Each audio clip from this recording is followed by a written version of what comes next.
ओम नमो भगवते श्री वैभव लक्ष्मी। धन वैभव सौभाग्य शांति और संतुलन की अधिष्ठात्री देवी माता वैभव लक्ष्मी के नाम का स्मरण करते हुए आज की कथा का प्रारंभ करते हैं।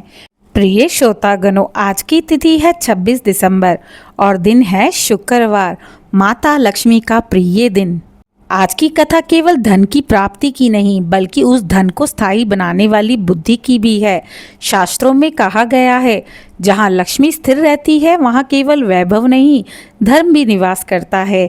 मेरा आप सभी श्रोताओं से निवेदन है, इस कथा में मेरे साथ अंत तक बने रहे और माँ वैभव लक्ष्मी की कृपा प्राप्त करें। बहुत प्राचीन समय की बात है। भारतवर्ष के दक्षिण दिशा में सुवर्णपूर्ण नामक एक समृद्ध राज्य था। उस राज्य के राजा थे धर्मकेतु, जो सत्य, धर्म और न्याय के प्रतीक माने जाते थे। उनकी पत्नी थी रानी प्रभावती, जो सौम्य स्वभाव, पतिव्रता और अत्यंत धार्मिक थी। राज्य में किसी वस्तु की कमी नहीं होती, अन्न भंडार भरे रहते, प्रजा संतुष्ट थी, देवताओं की पूजा नियमित होती थी। परंतु समय के साथ एक अदृश्य परिवर्तन होने लगा।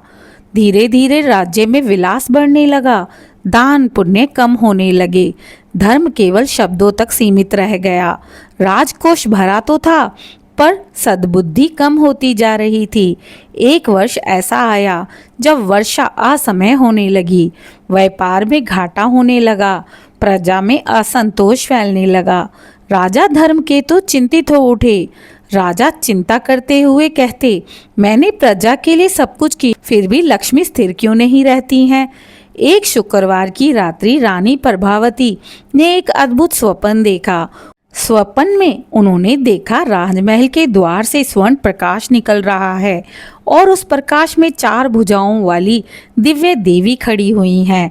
देवी के एक हाथ में कमल, दूसरे में स्वर्ण कलश, तीसरे में धान्य और चौथे में आशीर्वाद मुद्रा थी। देवी बोली, रानी, मैं वैभव लक्ष्मी हूँ। तुम्हारे राज्य में धन है और धन को संभालने का धर्म नहीं है, इसलिए मैं स्थिर नहीं रहती हूँ। रानी भय और भक्ति से कांप उठी।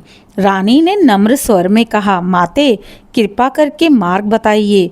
माता लक्ष्मी ने विनम्रता से इसका जवाब दिया, यदि तुम और तुम्हारी प्रजा हर शुक्रवार मेरे व्रत का पालन करेगी, दान, संयम और सत्य का मार्ग अपनाएगी, तो मैं इस राज्य में स्थायी रूप से निवास करूंगी।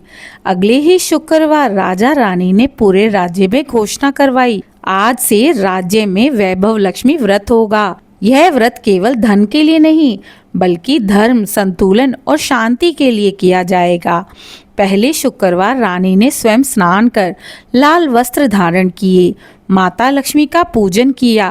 पहले व्रत के पश्चात राज्य में रुकी हुई वर्षा होने लगी, किसानों के चेहरे खिल उठे। दूसरे शुक्रवार राजकोष में अटका हुआ धन वापस आने लगा। तीसरे शुक्रवार को राजा के मन से भय दूर हुआ और उन्हें सही निर्णय लेने की शक्ति मिली। एक शुक्रवार को देवऋषि नारद राज्य में आए। नारद जी ने कहा, राजन, यह वैभव तुम्हारे कर्मों का फल है, पर स्मरण रहे, लक्ष्मी केवल धन नहीं, वह धर्म के साथ आती है। माता लक्ष्मी ने राजा की परीक्षा लेने हेतु एक निर्धन ब्राह्मण का रूप धारण किया। राजा ने बिना हिचक अपना स्वर्ण मुकुट दान में दे दिया। तभी दिव्य प्रकाश प्रकट हुआ। माता वैभव लक्ष्मी ने कहा, राजन, अब मैं तुम्हारे राज्य में सदा निवास करूंगी।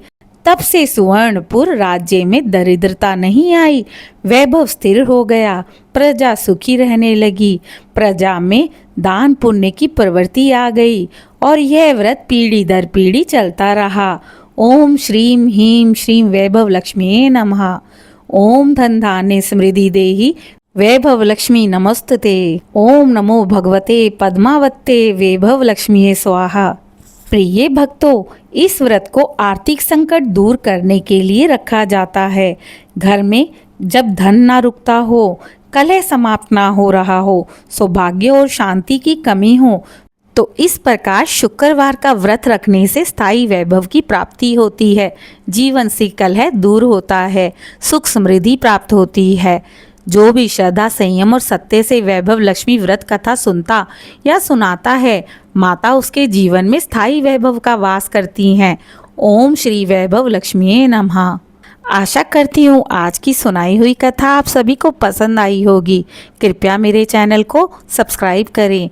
हो सके तो इस वीडियो को अपने प्रियजनों और मित्रों से साझा करें और कमेंट में जय माँ लक्ष्मी अवश्य लिखें।